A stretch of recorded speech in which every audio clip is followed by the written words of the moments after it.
Born from the conflict of World War II, the B-17 bomber echoes loudly with the pride of U.S. military history as volunteers work to reconstruct and restore this historical artifact almost a century after its inception. The Museum of Aviation has hosted this preservation effort within the Scott Exhibit Hangar since the plane's deconstructed arrival in 2015, when the work to put the bomber back together began.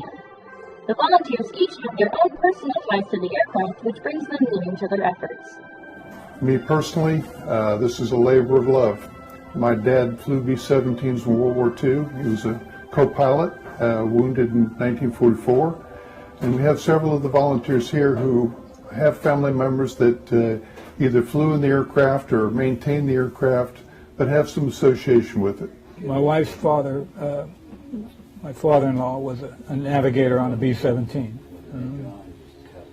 He flew 35 missions out of Northampton, England, for the 8th Air Force.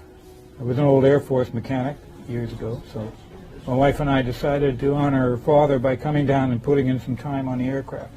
I spent a lot of years in the Air Force, 22, and retired from the Air Force in fighters, which is unlike what we're working on here. Now, the B-17 is a lot of history, and I enjoy working on it. It keeps me busy, gets me out of the house.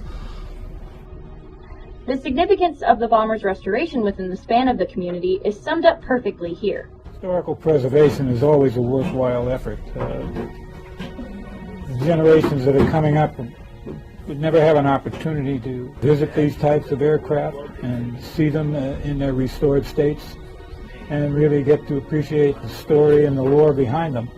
Each one of them played a significant role in the development of our country, and they deserve to be shown to future generations so they have an appreciation for our history.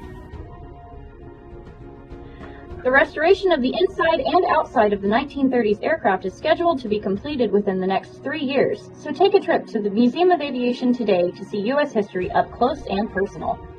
With Robbins Public Affairs, I'm Haley James.